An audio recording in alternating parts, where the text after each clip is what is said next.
A Deus por você que está nos visitando pela primeira vez ou pela segunda vez. Seja muito bem-vindo e sinta-se à vontade. Você está na casa do Senhor. Abra sua Bíblia, Evangelho de Marcos, segundo Evangelho de Marcos, capítulo 4.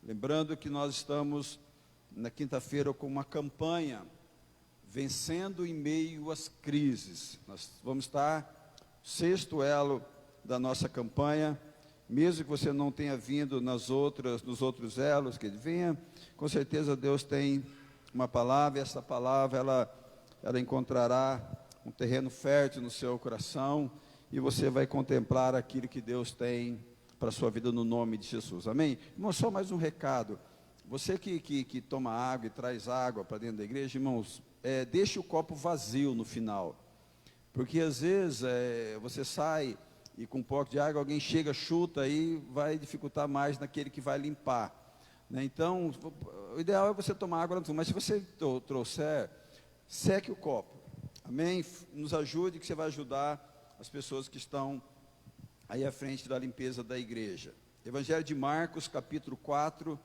do versículo 35 ao 41.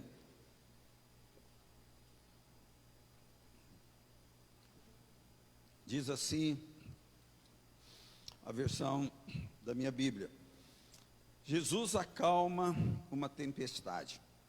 Naquele dia, sendo já tarde, disse-lhe Jesus: passemos para outra margem. E eles, despedindo a multidão, o levaram assim como estava, no barco, e outros barcos o seguiam. Ora, levantou-se grande temporal de vento, as ondas se arremessavam contra o barco, de modo que o mesmo já estava a encher-se de água. Jesus estava na popa, dormindo sob o travesseiro. Eles os despertaram e lhe disseram: Mestre, não te importa que pereçamos? E ele, despertando, repreendeu o vento e emudece. O vento se aquietou e fez-se grande bonança. Então lhe disse: por que sois assim tão tímidos? Como é que não tendes fé?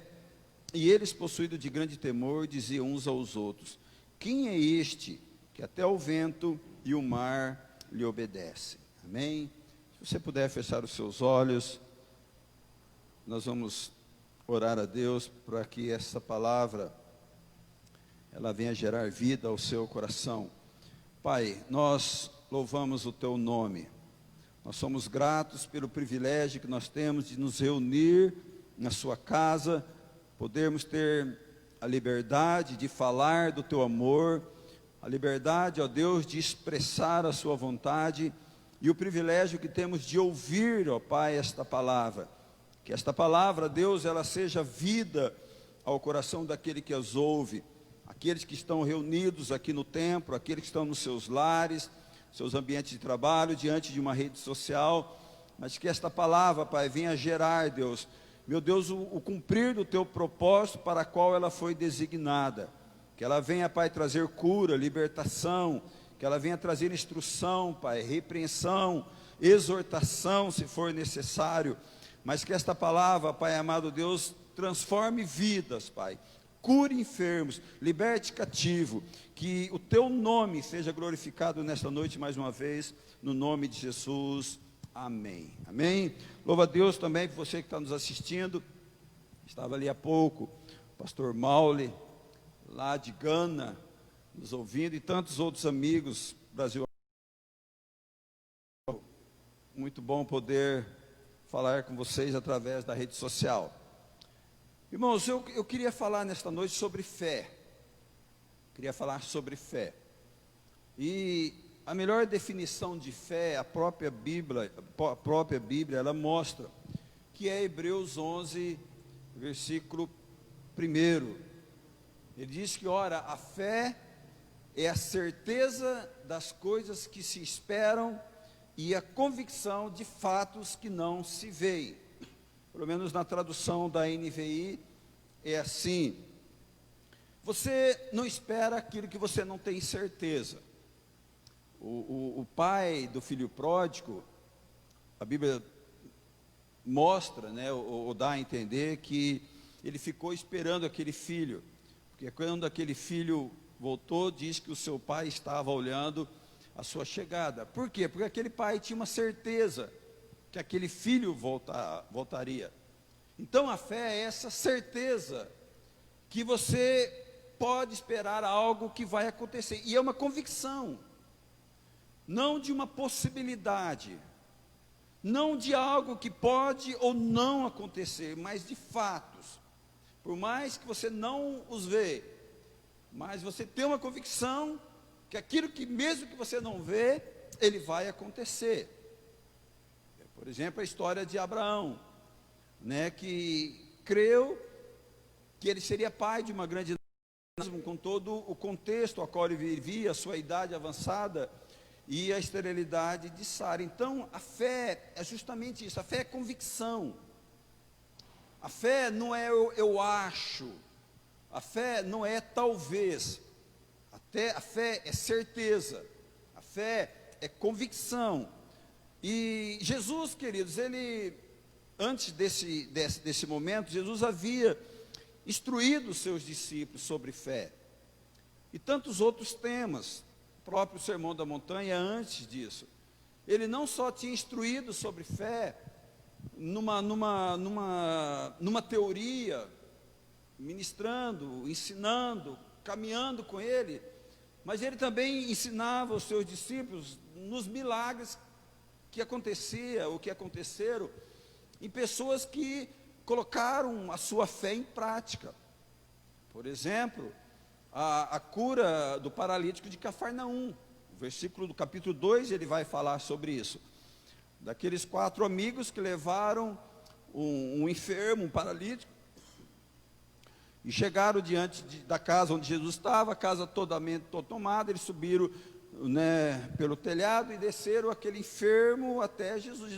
Jesus ele se maravilhou da fé daquelas pessoas, tanto que no versículo 5 ele diz: vendo a fé, Jesus disse ao paralítico: filho, os teus pecados estão perdoados. Eu acredito que Jesus comentou com os seus discípulos: olha a fé dessas pessoas. A fé não era do enfermo, a fé era dos amigos, que acreditavam que Jesus poderia trazer uma resposta. Também antes desta passagem, nós vemos a cura do servo do centurião, que ele vai até Jesus, ou manda os seus amigos até Jesus, para que o curasse um servo dele.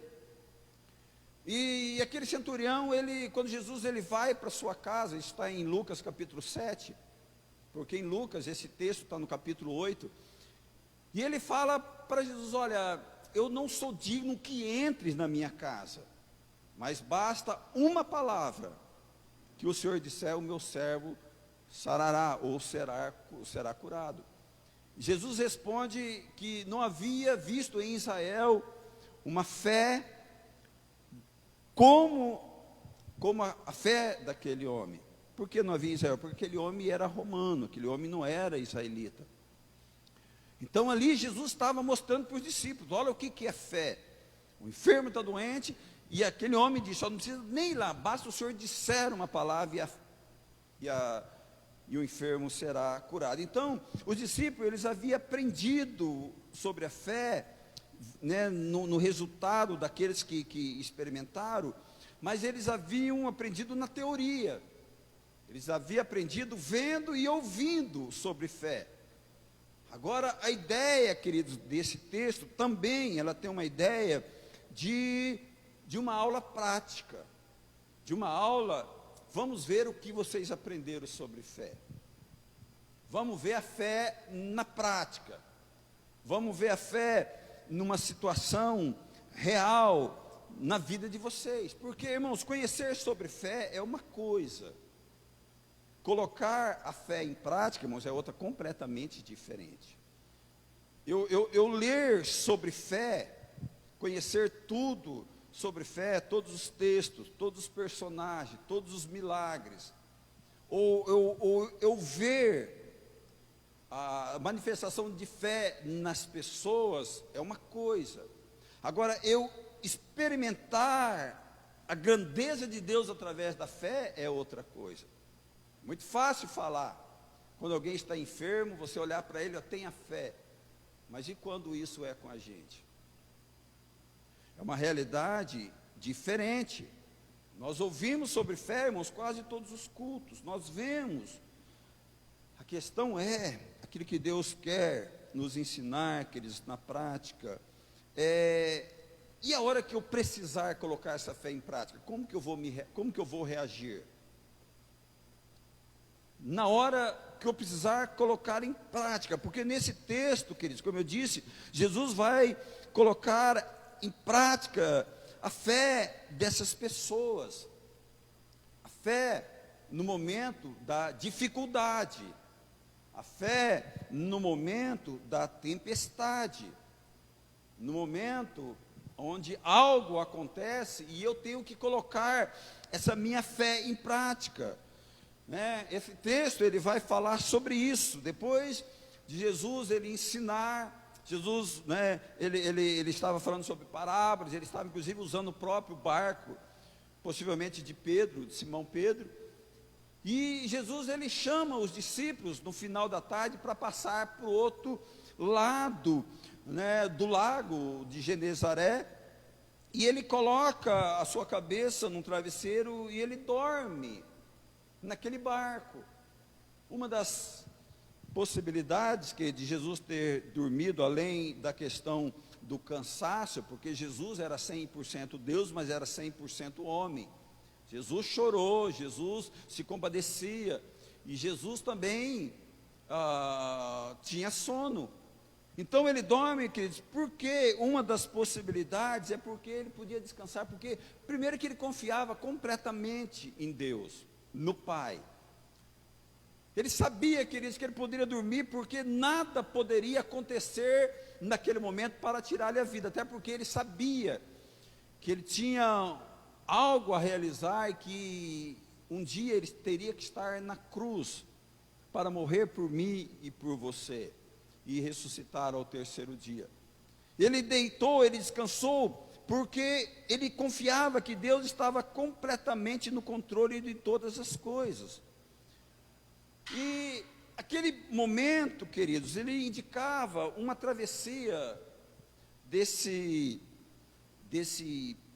lugar que eles atravessariam, indicava uma travessia tranquila, sem nenhuma impossibilidade, sem nenhum percalço, como tantas vezes acontecia, essas passagens, vários textos nós vemos Jesus e os discípulos passando por esse mar, O texto fala que ao final do dia, tudo indica, queridos, que o céu estava limpo, e nada, não havia nenhuma impossibilidade de acontecer, até mesmo por causa da experiência daqueles que estavam naquele barco, pelo menos 4 deles, porque a grande maioria, queridos, ele tinha de alguma forma envolvimento, porque era da região, de Cafarnaum, da Galiléia, então era muito próximo, desse ambiente. Mas pelo menos os 2 irmãos, Pedro e André, e João e Tiago, eram pescadores. Então eles tinham toda a experiência daquele lugar. Mas, queridos, o texto nos mostra que uma tempestade chegou ali.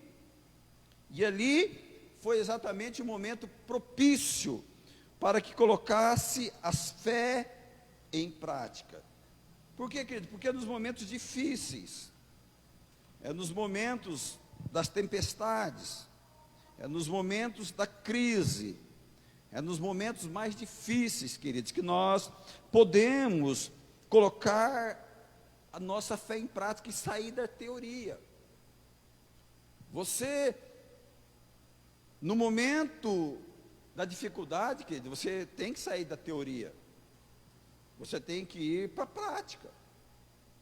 E é nos momentos, queridos, de tempestades, é nos momentos que você se sente e se vê incapaz, é nos momentos que você se sente só, quando parece que ninguém está do seu lado, é que você pode mostrar, querido, se a sua fé é teórica ou é prática e verdadeira. É nesses momentos, queridos, nas circunstâncias adversas, é nas circunstâncias inesperadas, é nas circunstâncias das impossibilidades que acontecem, que podemos dizer, realmente, eu tenho fé em Deus. Eu tenho e eu creio. É interessante, queridos, nós olharmos um pouco sobre essa tempestade que aconteceu aqui. Algo relativamente comum, queridos.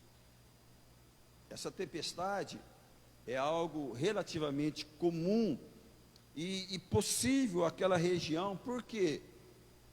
Porque o lago de Genezaré, ou o mar de Tiberíades, ou o mar da Galileia, ele é um lago que tem em torno de 21 quilômetros de comprimento por 14 de largura. É um grande lago ou mar de água doce. E ele está localizado próximo, querido, como se fosse uma cordilheira, montanhas, e entre elas o Monte Hermon. E os comentaristas, os estudiosos, ele diz que essas tempestades, ela é formada quando o vento frio, especialmente do Monte Hermon, ele desce, né, entre as montanhas e ela bate nas águas, meio que perpendicular, e aquele momento, aquela situação, queridos, aquela calmaria, aquele céu limpo, em questão, irmãos, é de minutos. Irmãos, a questão é de minutos. Muda completamente, de uma forma imprevisível, se torna uma situação inadministrável, inevitável. Quando a gente lê alguma coisa sobre isso, irmãos, alguns testemunhos de pessoas que às vezes em questão de 10, 15 minutos, estão à beira do mar ali, né, pessoas que vão visitar muito Israel, do nada, irmãos, vem uma tempestade e aquilo ali vira uma situação muito, muito difícil. Por que é interessante nós termos essa informação para aquilo que nós vamos ministrar? Porque da mesma forma, irmãos, que a tempestade, ela chega sem avisar, ela chega quando ninguém percebia, sem mandar recado, e quando se percebe estar envolvido no meio dela, dominado pela situação. Assim é na nossa vida, irmãos. Tempestades que, mesmo nós como cristãos, e eu reafirmo, e eu relembro, irmãos, cristão passa dificuldade. Se você ouvir um evangelho, que se você se converte, acabou os problemas da sua vida, irmãos, esse evangelho é mentiroso. A diferença é que o cristão, ele tem dificuldade, mas ele tem um Deus que é poderoso, é um Deus que abençoa, é um Deus que cuida, é um Deus que fortalece, é um Deus que está ao nosso favor. Mas nós passamos, homens e mulheres de Deus, irmãos, passam por dificuldade. Passam por tempestades que ela acontece de uma maneira inesperável. Por exemplo, você está na sua casa, no meio da noite, toca um telefone e um anúncio de um acidente de alguém da família.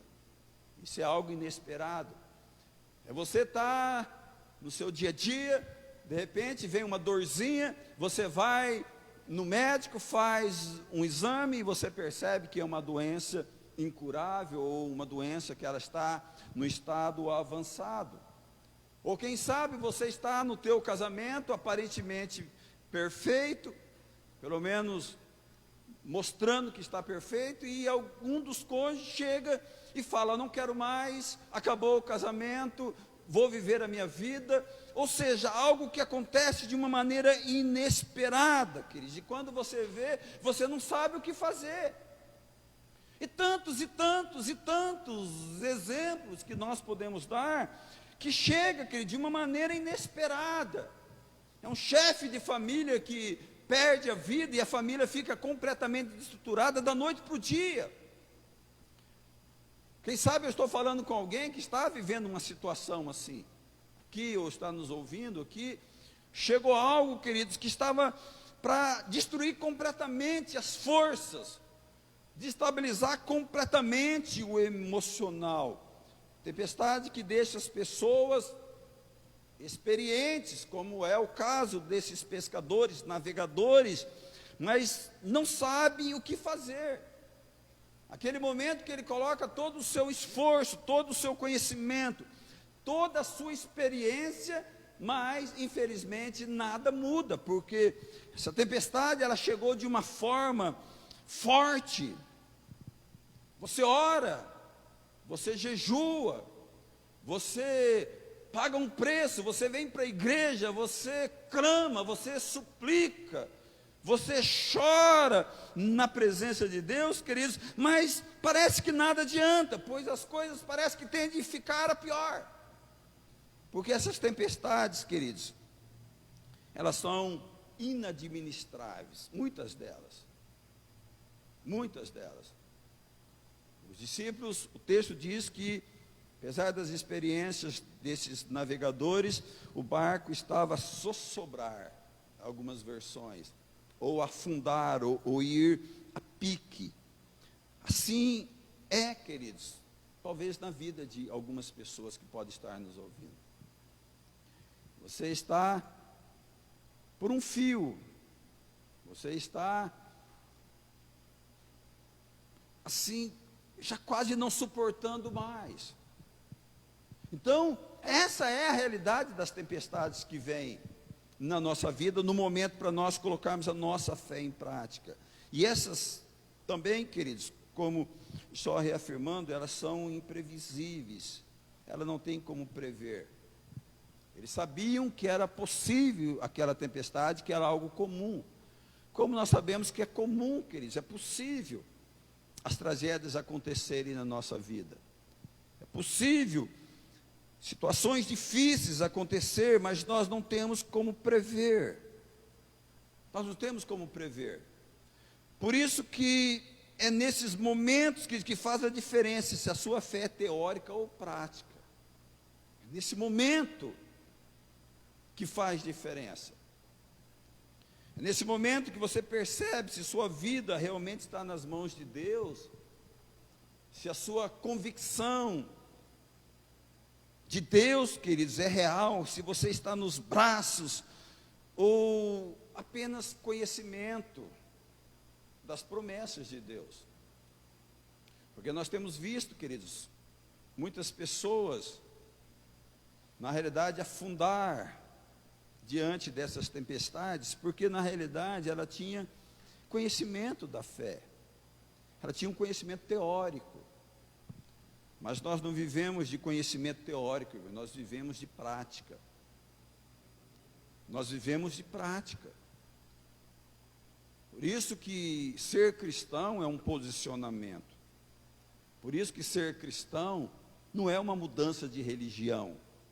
Não é eu era da religião A, da religião B, agora eu sou cristão evangélico. Isso não é conversão, irmãos. Conversão é mudança de atitude. Conversão é você estar indo para lá e você, inclusive na convicção do Deus a qual você serve. E essa convicção, a Bíblia diz que a fé ela vem pelo ouvir e ouvir da palavra de Deus. Por isso que a palavra é importante. Por isso que o momento da palavra, quer dizer, aquele momento que você tem que abrir o coração, aquele momento que você tem, como se você estivesse assistindo um jogo de futebol, Palmeiras e Corinthians, Palmeiras ganhando de 3-0, e alguém vem conversar, está acabando, e você fala, pera aí que que o Corinthians vai fazer um gol. Não vai, mas vamos. A palavra, irmãos, ela tem que ter essa tonalidade no sentido seguinte, agora essa palavra é importante, agora nada pode me tirar a atenção. Agora eu quero ouvir o que Deus tem para falar comigo, eu quero ouvir o que Deus tem para me instruir, eu quero ver o que Deus tem para me ensinar. A fé vem pelo ouvir, e ouvir a palavra de Deus. Por isso, queridos, no momento como esse, no momento de luta, no momento de dificuldade, no momento da tempestade, quem sabe tempestade, como eu disse, que você esteja passando. A diferença, se você vai dizer como Paulo, quem me separará do amor de Cristo?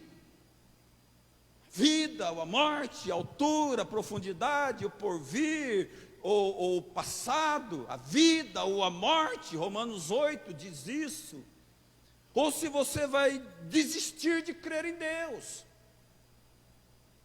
Porque no momento da adversidade, irmão, que eu provo a minha identidade. Se realmente eu sou um cristão, ou se eu sou um frequentador.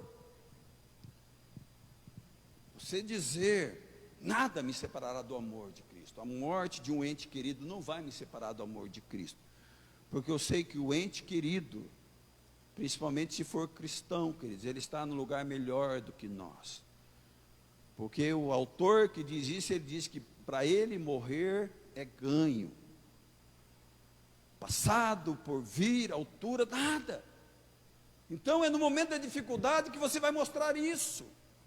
É no momento da tempestade que você vai dizer, como Davi, mesmo que o exército se acampe contra mim, não se atemorizará o meu coração. Se estourar contra a minha guerra, ainda assim terei confiança. Salmos 27, 3. No momento da tempestade, que vai fazer a diferença? Dizer, eu sei em quem eu tenho crido. Ou Jesus, não te importa que pereçamos. É no momento da adversidade, queridos. É no momento da luta. E os discípulos, infelizmente, mostraram que na prática, que a fé deles estava longe. Que no momento que eles poderiam provar da fé, da convicção, da certeza. Bastava, queridos, o início do texto.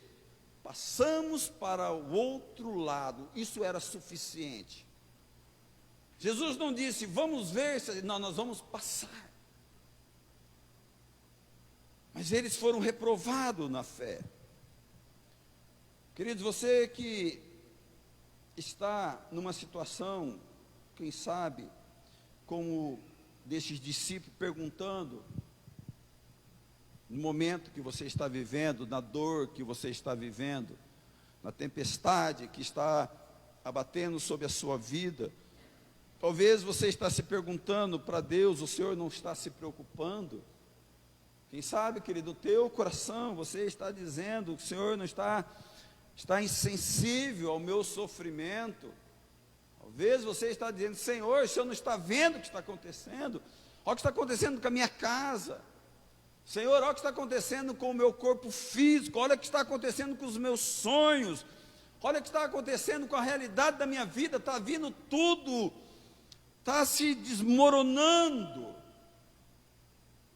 Quem sabe é o que está no seu coração, queridos. E eu não quero que você se sinta mal por isso, pois mesmo os discípulos andando com Jesus, vivendo com Jesus, caminhando com Jesus, não dá para se ter uma ideia quanto tempo que eles já estavam, talvez 1 ano já com Jesus, tantas experiências, mas eles pensaram e agiram igual a você que está pensando. Mas eu não estou dizendo isso para você se confortar apenas e continuar com essa atitude. Estou dizendo para você, queridos, que você pode agir diferente. Você pode aprender a colocar em prática, queridos, a sua fé e ir além da teoria. A você pedir para Deus, como os discípulos, Senhor, aumenta a minha fé.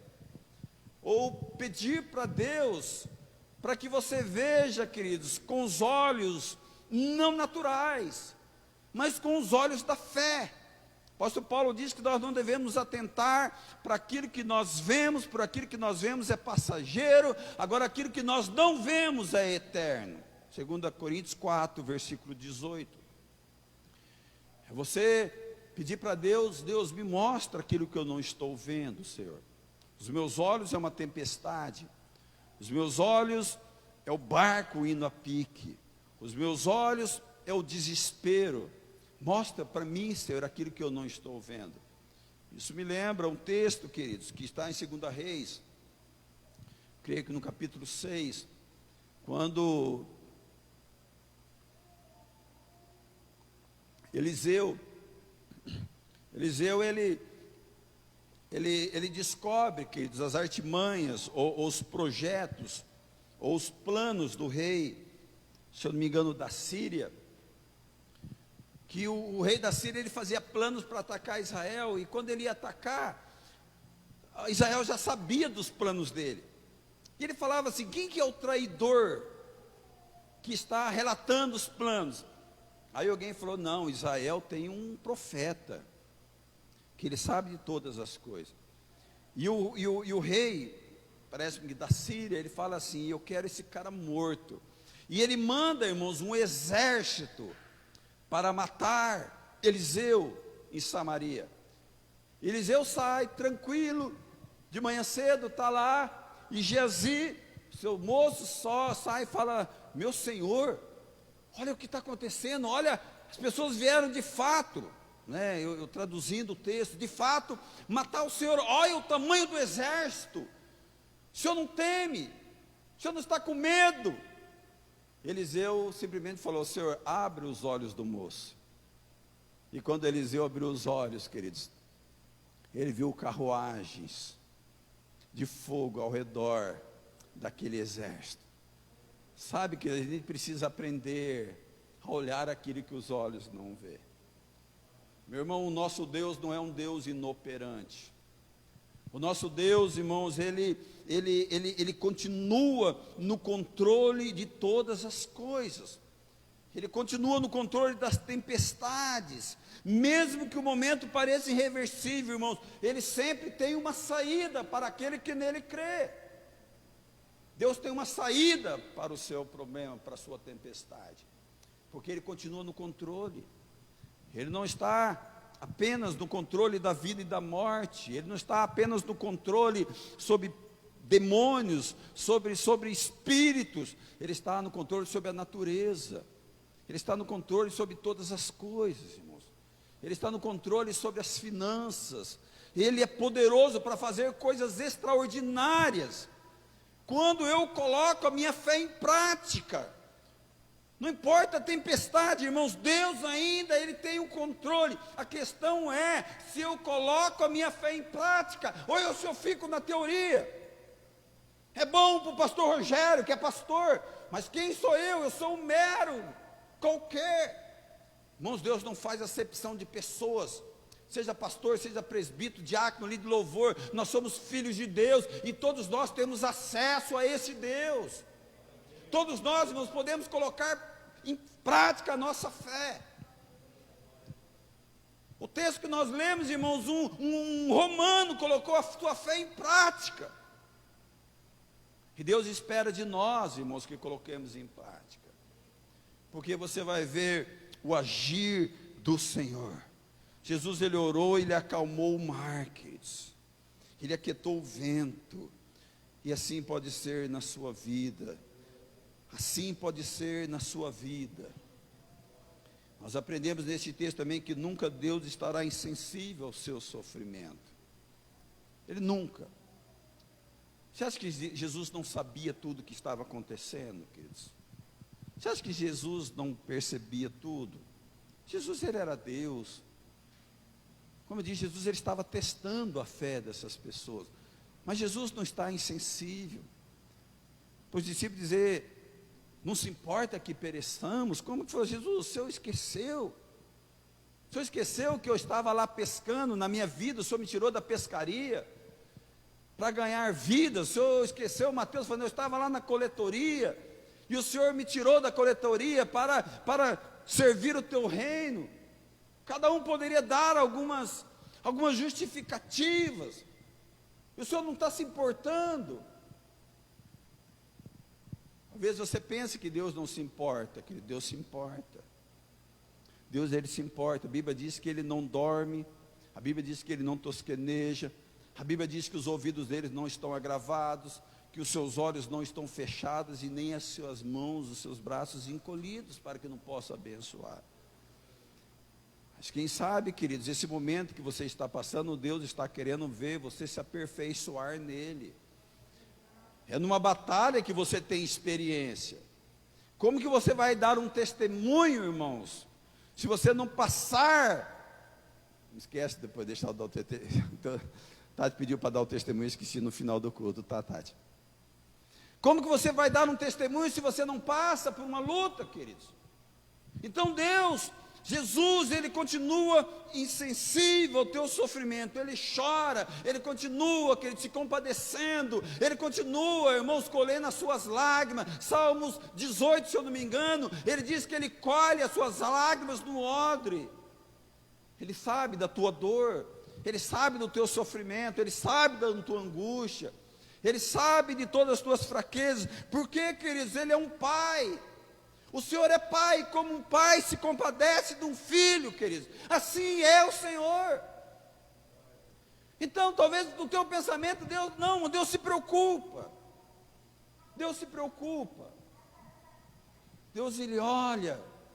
Deus, Ele estende as mãos. Mas Ele quer que nós coloquemos em prática a nossa fé.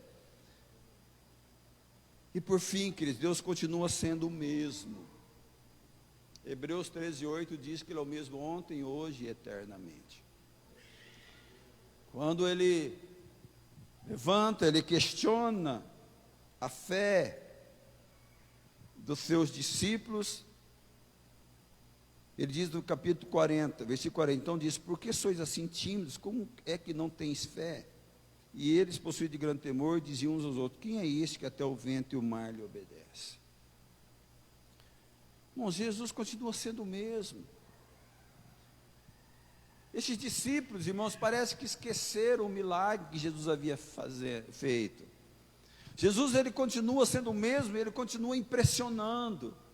Jesus continua fazendo coisas extraordinárias. Jesus continua, irmãos, ressuscitando. Jesus continua realizando sonhos. Jesus continua abrindo portas que estão fechadas. Jesus continua levantando do leito, irmãos, o enfermo. Claro que Deus tem um propósito de todas as coisas. Ontem mesmo saiu do hospital o pastor Denilson, que nós oramos também. Pastor Denilson, pastor da Aliançados, ficou quase 40 dias por causa do Covid. Mas Deus o levantou, outros não, irmãos. Deus sabe todas as coisas. Deus curou ímpio, Deus curou justo, Deus sabe todas as coisas. Agora não quer dizer que Ele não pode fazer, porque Ele é o mesmo, Ele é o médico dos médicos, Ele é o mesmo Deus amoroso, Ele é o mesmo Deus presente, Ele é o mesmo Deus que diz em Hebreus: jamais te abandonarei, nunca te deixarei. Esse é o Deus, irmãos, que Ele é presente e que nos surpreende em todo o tempo, quando nós colocamos a nossa fé em prática. Aprenda a colocar a tua fé em prática, queridos. Aprenda a orar a Deus: Deus, me ajuda nas minhas fraquezas, que eu consiga ver, queridos, com os olhos da fé. Por mais que você olhe a uma tragédia, olhe com os olhos da fé, queridos. Porque se você olhar com os olhos natural, você desiste. Se você olhar com os olhos natural, você fica pelo meio do caminho. Você fica desesperado. E você não experimenta as coisas grandiosas que Deus tem para a sua vida. Curva a sua cabeça no nome de Jesus. Talvez você que está aqui ou na sua casa, como eu disse, você está vivendo um momento que chegou de repente, um momento que você não teve como evitar. Talvez não foi algo que você provocou, porque tem coisas que nós provocamos, irmãos. Tem coisas que nós provocamos. Mas quem sabe, não que Deus não possa trabalhar em cima disso, mas quem sabe algo que chegou inesperado. Sabe, você recebeu uma notícia hoje que te abalou emocionalmente e que tirou o teu chão. Deus está aqui. Sabe, você não sabe como agir.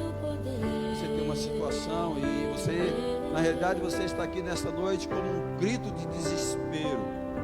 Sabe, você veio aqui nesta noite pedindo socorro para Deus. Eu creio, queridos, eu profetizo que o Senhor ouviu o teu socorro. Ele ouviu o teu socorro para mostrar que Ele não está insensível. Que Ele não está insensível, mas você precisa crer, queridos.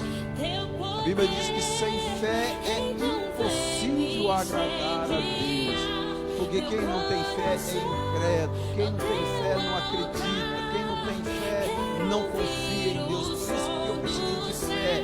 Se você não tem, você pode clamar nesta noite: Senhor Deus, enche o meu coração de fé, Pai.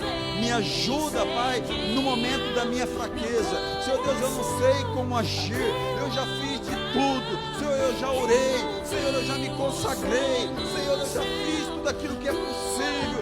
Senhor Deus, eu fiz as possibilidades humanas, mas agora eu dependo da impossibilidade, Pai amado, minha impossibilidade do Senhor. Meu Deus, no nome de Jesus, eu clamo pelas vidas que aqui estão. Eu clamo pelas vidas que nos ouvem nesta noite. Eu clamo pelas vidas que nos ouvirá, meu Deus, ainda através desta mensagem. Pai amado Deus, vem como socorro, da mesma maneira que o Senhor se levantou naquele dia, Pai, naquele barco, e o Senhor, Pai amado Deus, se colocou diante daquela tempestade, e numa voz, Pai, numa palavra, numa declaração, aquela tempestade se acalmou. Meu Deus, dê, Pai amado, uma palavra de ordem, Senhor, sobre esta enfermidade. Dê, Pai, uma palavra de ordem, Pai, sobre este casamento.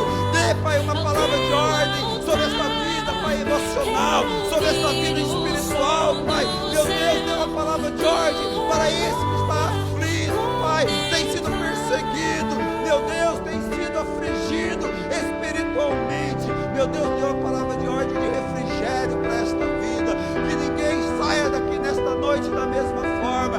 Que ninguém que nos ouve nesta noite continue da mesma forma. Porque, Pai amado, o Senhor está atento. O Senhor está atento, Pai, não só provando a nossa fé, mas o Senhor está atento para aqueles que estão fracos, na sua misericórdia, na sua graça, nas suas mãos estendidas, Pai. O Senhor continua curando, restaurando, ressuscitando sonhos, Pai amado, fortalecendo o projeto, abrindo portas que estão fechadas, Pai. O Senhor continua levantando aquele que está caído. O Senhor continua, Pai, levantando o doutor necessitado. O Senhor continua, Pai, derramando alegria ao coração entristecido. O Senhor continua, Pai, tomando aquele que está no vale da sombra da morte. O Senhor continua consolando com a Tua palavra. O Senhor continua nos levando por águas tranquilas, por veredas de justiça. O Senhor continua, Pai, nos colocando em passos verdejantes, em passos de descanso. O Senhor continua, Pai, no controle da nossa vida. E nós dizemos obrigado, Senhor. Nos impressiona, Pai, como o Senhor impressionou estes discípulos. O Senhor é o mesmo, Pai. O Senhor é o mesmo que um dia me tirou do mundo. O Senhor é o mesmo, Pai, que um dia curou a enfermidade de alguém que está aqui. O Senhor é o mesmo que restaurou o casamento, Pai, de alguém que está presente. O Senhor é o mesmo, Pai, que abriu portas que estavam fechadas. E hoje nós podemos testemunhar, Pai, porque o Senhor continua extraordinário, sobrenatural. O Senhor continua sendo nosso Deus, amado da nossa alma, abençoador da nossa vida. No nome de Jesus, no nome de Jesus. Glória a Deus. Aleluias.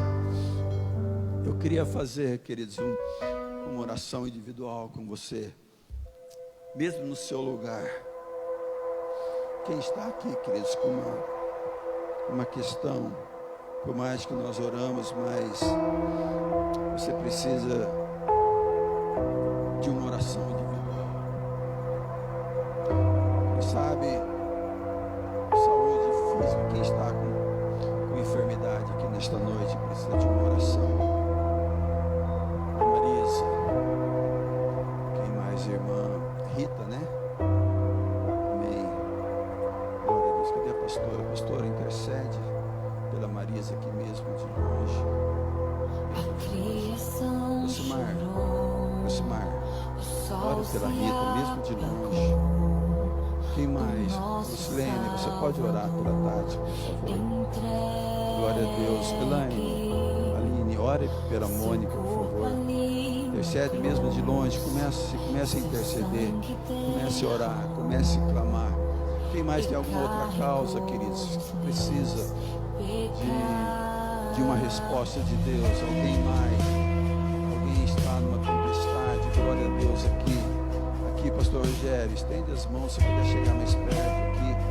Ore pelo Renan e pelo Edson. Glória a Deus. Você que está aqui como igreja, comece a interceder também. Comece a interceder, decanta, basteriana, presença de Deus, queridos, é muito forte. A presença de Deus, ela é real neste lugar, queridos, como era real naquele barco. E aqui Ele não está dormindo, queridos, aqui Ele está presente na pessoa do Espírito Santo. Aqui Ele está aqui sondando o teu coração. Pai, aquele que nos ouve, Pai, eu profetizo cura aquele que está enfermo. Aquele que nos ouve, Pai, eu profetizo, Pai, o refrigério. Eu profetizo, Pai amado, coisas extraordinárias. O Senhor conhece, Pai, a necessidade de cada um deles, cada pedido que está sendo colocado, Senhor. Eu oro, Pai, eu oro para todos aqueles, Pai, pelas famílias representadas, ó Pai, que nos assistem. Deus, Tu és o abençoador, Pai. Aleluia, nós oramos, Pai, por todos os enfermos, ó Pai, desta cidade especial. Homens de Deus, Pai, homens que não te conhecem, homens e mulheres que ainda não te conhecem, mas que o Senhor usa, Pai, essa situação para essas pessoas se voltarem para Ti, para essas pessoas, ó Pai, é Deus te reconhecer como Senhor e colocar a Sua fé em prática. Aqueles que Te servem, que estão passando por dificuldade, meu Deus, continue, Pai, a abençoá-los. Envie, Pai, amado, os Teus anjos daqueles leitos, trazendo vida. Eu oro pelo pastor Dinho, eu oro pelo pastor Mauro e tantos outros pastores, tantos outros homens e mulheres de Deus que Te servem, Pai, com integridade, mas estão hoje prostrados no leito do hospital. Eu oro pela Conceição, eu oro pela irmã Jaci, Pai, eu oro, Pai, pela irmã Vânia, eu oro por todos os enfermos, ó Pai, desta igreja que estão passando por momentos de tempestade. Eu clamo, Senhor, a Tua graça, a Sua misericórdia e o Seu poder de cura. Meu Deus, Pai amado, Deus, eu oro, Pai amado, meu Deus, pelo marido da Rita, Pai.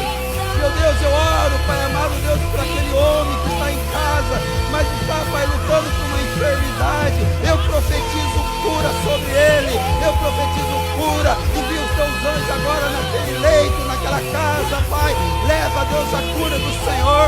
Eu oro, Pai, pela Elismara, Pai. Eu oro, Deus, meu Pai, para uma restauração, Pai, plena e completa nesta vida. E todos aqueles, Pai amado, que necessitam, eu clamo, Pai, pela vida deles, no nome de Jesus. Amém. Glória a Deus. Amém, queridos. Arnaldo, né, Rita? Arnaldo, né? Amém, queridos. Glória a Deus. Tati, você quer dar o testemunho?